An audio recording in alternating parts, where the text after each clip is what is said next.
कार्यक्रम के प्रायोजक हैं श्री मदन भाई रेखाबेन हुमड़, रूपेन प्राची हुमड़, अनगवीर आर्शवीर हुमड़, रिक्ता विशाल सेठी, आरिका अर्जुन सेठी। पूरा भक्तांबर होता था और 1 किलो गेहूं पिस जाती थी और जितनी गेहूं पिसती थी, जितना आटा बनता था, वो आटा मंत्रित हो जाता था।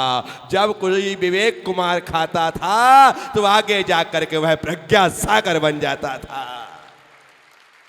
वो प्रज्ञा सागर बन जाता था। क्यों? क्योंकि उसने अभिमंत्रित रोटियां खाई है। अब तो यहां मोबाइल रखा रहता है और यहां रोटी चलती रहती है। यहां रील भी देखते रहो और यहां रोल भी करते रहो। बोलो ना हाँ। शर्म भी नहीं आती बोलने में। पर ऐसा सत्य भी मत बोलो कि जो खुद की इज्जत को खराब कर दे। ये इस मोबाइल ने सारा का सारा चौका विकृतियों से भर दिया है। आज यदि हमारा परिवार हमारे कंट्रोल में नहीं है तो ये बहुत बड़ा कारण है। पहले नमोकार मंत्र, भक्तांबर स्तोत्र, मेरी भावना, आलोचना, पाठ, सारी हमारी माताएं पढ़ती थीं और पूरा भोजन उनके पाठों से, मंत्रों से अभिमंत्रित होता था। और फिर घर में जो भी उस भोजन को ग्रहण करता था वह भोजन उनकी सिर्फ सेहत और स्वास्थ्य के लिए नहीं, उनके कल्याण में भी कारण बनता था, उनकी विशुद्धि में भी कारण और निमित्त बनता था। ये पहले के भोजन की विशेषता थी। अब भोजन बनता है टीवी देखते हुए, मोबाइल चलाते हुए। लोग खाते हैं मोबाइल चलाते हुए, टीवी देखते हुए। ऐसे चल रहा है। आज की तारीख में बच्चे को दूध पिलाना है तो मोबाइल टिकाना पड़ेगा। ऐसा टिकाओ तब जा कर के वो दूध पिएगा। मोबाइल रखो तब जा कर के वो खाना खाएगा। बोलो ना हाँ। ये घर घर की कहानी है, घर घर की। क्योंकि माताएं बहनें चाहती हैं कि मेरा बच्चा फटाफट खा ले, और फटाफट खाने के लिए ए ले बेटा तू रख ले मोबाइल और देखता रहे कार्टून, खाता रहे खाना और बन जा कार्टून। कार्टून देख करके खाएगा तो कार्टून बनेगा, और भक्तांबर सुन करके, नमोकार सुन करके खाएगा तो कोई महापुरुष बनेगा, साधु संत सन्यासी बनेगा। वो होने वाला है। जैसा संस्कार तुम्हारे भीतर जा रहा है वैसा ही होने वाला है। इसलिए मैं सबसे कहता हूं, मोबाइल का त्याग आज कोई नहीं कर सकता। मोबाइल जीवन का अभिन्न हिस्सा बन चुका है। मोबाइल जीवन का। इसीलिए ऐसी बातें मैं करता ही नहीं हूं कि तुम मोबाइल बंद कर दो, मोबाइल छोड़ दो। जो संभव नहीं है उन बातों को करके अपना समय जाया करने का नहीं। मैं कहता हूं, आपको खाना खाने में कितना वक्त लगता है? कितना वक्त लगता है? 10 मिनट, 15 मिनट, इससे ज्यादा तो नहीं लगता। 2 रोटी तुमको खाना है, 3 रोटी तुमको खाना है, 4 से ज्यादा तो कोई खाते नहीं। ये 4 हाईएस्ट हो गई। हाँ, कभी थके हारे भूखे प्यासे तुम आओ तो एक आध एक्स्ट्रा मनुहार के साथ खा लो, बात अलग है। लेकिन 4, क्योंकि महिलाओं को पता है कि किसकी कितनी डाइट है, वो उसी हिसाब से आटा लेती है। ये 4 खाएंगे, मैं 3 खाऊंगी, बाबू को 2 लगेंगी, ये भी दोगे। 2 2 4 4 8 और 3 11। मम्मी जी पापा जी ये भी 3 लेते हैं। 11 और 6 17, और 17 क्या रोटी बनाना है तो 2.5 कटोरा आटा बहुत है। क्या आपने 2.5 कटोरा आटा डाल करके उसको माड़ा, बराबर तरीके से रोटी तुम्हारी तैयार हुई, और बराबर सबको जितनी तुमने रोटी बनाई है उतनी खानी ही है। वो उससे एक्स्ट्रा मांग नहीं सकता और तुम उससे कम उसको खाकर उठने दे सकते नहीं हो।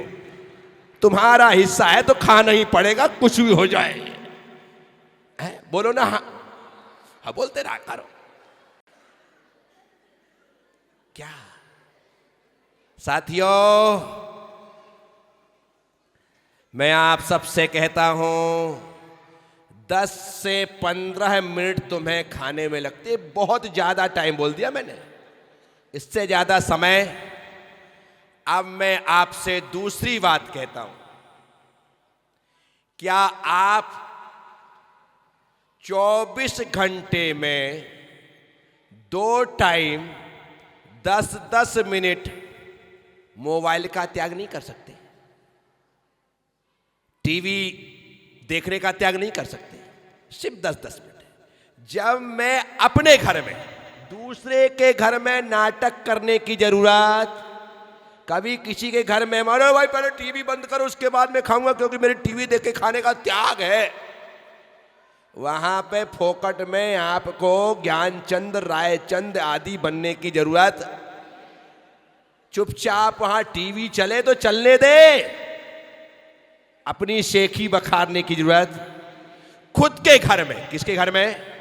मेरे घर में मैं टीवी देखते हुए और मोबाइल चलाते हुए भोजन ग्रहण नहीं करूंगा। आप ये नियम करोगे तो मैं गारंटी देता हूं तुम्हारा बच्चा भी टीवी और मोबाइल के साथ खाने की जिद नहीं करेगा। उसे लगेगा हमारे घर में टीवी बंद करके, मोबाइल अलग रख करके खाना खाया जाता है और ये हमारे घर की परंपरा है। गारंटी है कोई बच्चा खाते समय मोबाइल मांग ले तो ये नियम करना पड़ेगा। 10 मिनट सुबह और 10 मिनट शाम। इसीलिए सदन में उपस्थित समस्त लोगों से मैं कहूंगा, छोटे बच्चों से लेकर के बड़े बुजुर्गों तक, सिर्फ आपसे अपने घर में 20 मिनट टीवी और मोबाइल बंद करके खाने का नियम कौन कौन ले सकता है? हो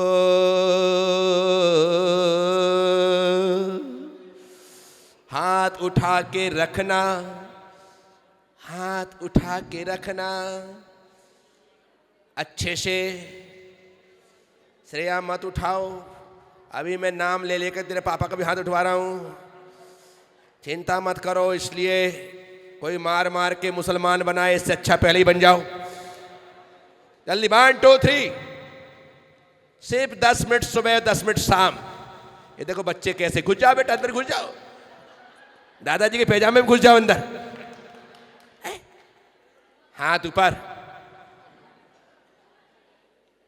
थोड़ा आप लोग भी देखो ना भाई, काम मैं आखिर कहां सब देखूंगा क्या? हमारे आप भी देखो।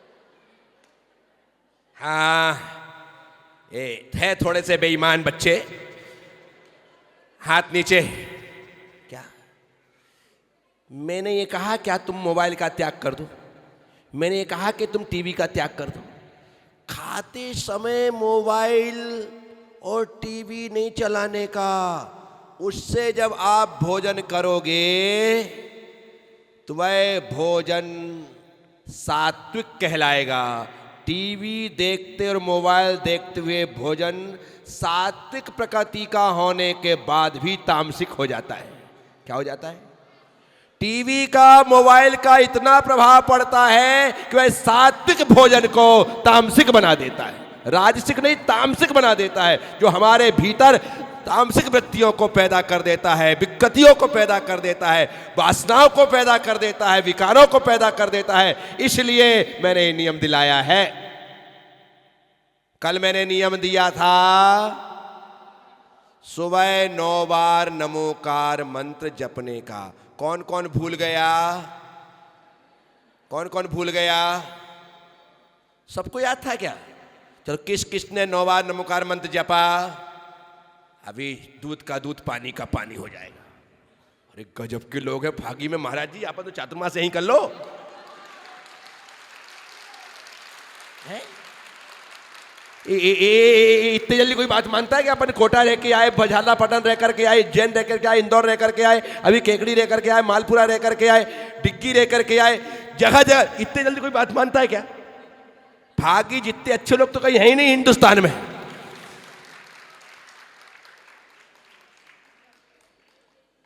कल मैंने नियम दिया, आज आपने पालन किया। 8 दिन गलती हो जाए तो कान पकड़ करके जब याद आए कर लेना।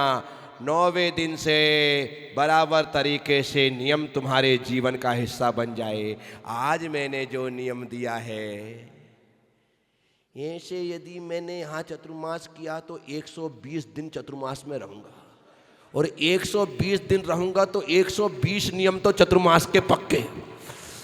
और पता लगा कि चतुर्मास के पश्चात गुणस्थली में जाकर 5-10 दीक्षाएं। अब लोगों के पास बचेगा क्या है? साथियों, छोटे छोटे नियम एक दिन बहुत बड़े हो जाते हैं। छोटे छोटे नियम एक दिन बहुत बड़े हो जाते हैं और घुटनों के बल चलते चलते पांव खड़े हो जाते हैं। घुटनों के बल चलते चलते पांव खड़े। नियम छोटा सा जरूर दिखता है, लेकिन ये छोटा सा नियम ये धार्मिक विस्फोट करने वाला है, धार्मिक क्रांति करने वाला है। एक छोटा सा नियम लगता है बड़ा छोटा सा है, लेकिन ये नियम हमारे परिवार में संस्कारों की स्थापना करने वाला है, हमारे परिवार में संस्कारों का शंखनाद करने वाला है। ये नई नवीन पीढ़ी जो हमारे परिवार में आ रही है, आएगी, वो हमारे परिवार के संस्कार को देख करके कभी भी भोजन के समय मोबाइल की डिमांड नहीं करेगी, मोबाइल की जिद नहीं करेगी। क्योंकि हमारे यहाँ पर नियम है, जैसे ही खाना खाने कोई बैठता है टीवी बंद कर दी जाती है। हमारे घर का नियम है, जैसे ही कोई खाना खाने बैठता है मोबाइल को एरोप्लेन मोड में डाल करके एक तरफ रख देता है। खाने के बाद फिर वापस उसे एरोप्लेन मोड से बाहर करता है और फिर उसका उपयोग करता है। तो साथियों, मैं आप सबसे कहता हूँ, हमें जिंदगी में ये छोटे छोटे नियमों को लेकर के अपने आप को बड़े से बड़ा बनाने के मार्ग पर चलाना चाहिए। ये रास्ता है, इसके अलावा और कोई दूसरी बात नहीं है। इसलिए लाख दलदल हो, पांव जमाए रखिए, हाथ खाली ही सही फैलाए रखिए। हाथ खाली ही सही, हाय बांध करके नहीं, फैला करके। फैलाने का मतलब है खाली है, मेरे पास देने के लिए रुपया नहीं है, पैसा नहीं है, धन और दौलत नहीं है, लेकिन मेरे हाथ तुझे गले लगाने के लिए खुले हैं। तैयार है तू? आजा, मैं तुझे गले लगाता हूँ। दुनिया तुझे पैसा दे सकती है, लेकिन मैं प्रेम और प्यार देने को तैयार हूँ। हाथ खाली ही सही, मगर फैलाए। साथियों, आप सबसे कहता हूं, जिंदगी को जीने का हुनर आना चाहिए। सबको जिंदगी मिलती है, जैसी मेरी है वैसी तुम्हारी है। हमारी तुम्हारी जिंदगी में कोई अंतर? 2 हाथ मेरे पास, 2 हाथ, 2 पैर, 2 पैर।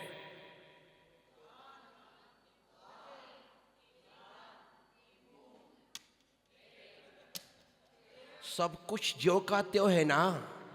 मैं आंख से देखता हूं, तुम? मैं कान से सुनता हूं, तुम? मैं मुंह से खाता हूं, तुम? पक्का ना? सारा शरीर आकार में एक सा है, हम आकृति में एक से हैं, लेकिन प्रकृति में अलग अलग हैं। मैं संस्कारों के साथ जीते हुए संस्कृति को वृद्धिंगत कर रहा हूं, लेकिन तुम विकारों के साथ जी करके विकृतियों के साथ जी रहे हो। मैं लोगों से कहता हूं, आकृति में एक होना कोई बड़ी बात नहीं है। सारे शेर आकृति में एक से हैं, सारे शेरू आकृति में एक से है, सारी बिल्लियाँ आकृति में एक सी है, सारे चीते आकृति में एक से है, सारे पशु आकृति में एक से है। आकृति में एक से होने के साथ साथ उनकी प्रकृति भी एक सी है। सारे गधे आकृति में भी गधे हैं और हकीकत में भी गधे, हकीकत में भी गधे। लेकिन हम ऐसे नहीं हैं। हम आकृति में एक होने के बाद प्रकृति में अलग अलग हो सकते हैं और होते हैं। इसलिए जो परमात्मा जैसे जीता है वो परमात्मा हो जाता है, और जो त्रियंचों जैसे जीता है, पशुओं जैसा जीता है, वह पशु हो जाता है। हमारे अपने ऊपर है हमें जिंदगी किस प्रकार से जीना है। तो कौन कहता है छलनी में पानी नहीं रुकता, बर्फ जमने तक हौसला बनाए रखिए। बर्फ जब जम जाएगा तो पानी छलनी में भी रुक जाएगा। इंतजार करना पड़ता है। कोई व्यक्ति एक दिन में परमात्मा नहीं होता। बच्चे को भी बच्चा बन करके पैदा होने में 9 महीने लग गए। क्या 9 महीने लगे तब वो बच्चा बन करके पैदा हुआ। बच्चे को बड़े होने में, जवान होने में 18-20 साल लग गए, तब वो बड़ा हुआ। उस बड़े को प्रौढ़ होने में 20 साल लग गए, तब जाकर के वो प्रौढ़ हुआ। तब थोड़ी अक्ल आई कि अब समझ में आ गया है। अन्यथा उसकी हरकतें, उसकी शैतानियाँ, उसकी नादानियाँ उसे हमेशा गलत ही साबित करवाती थी। इतना समय लग गया, जिंदगी भर लगते हैं। साथियों, मैं आप सबसे बहुत सी बातें हैं जो कही जाती हैं, बहुत सी बातें हैं जो सुनी जाती है। पर जो बातें कही गई हैं, जो बातें सुनी गई हैं, उनमें कितना आपने ग्रहण किया है, ये महत्वपूर्ण होता है। छोटे से नियम के लिए अभी कैसे लोग यहाँ वहाँ मुंह छिपा रहे थे। कैसे ऐसा लगता है कि जैसे हमारे ऊपर कोई बहुत बड़ा पहाड़ टूटने वाला हो। इस कार्यक्रम के प्रायोजक हैं श्री मदन भाई रेखाबेन हुमड़, रूपेन प्राची हुमड़, अनगवीर आर्शवीर हुमड़, रिक्ता विशाल सेठी, आरिका अर्जुन सेठी।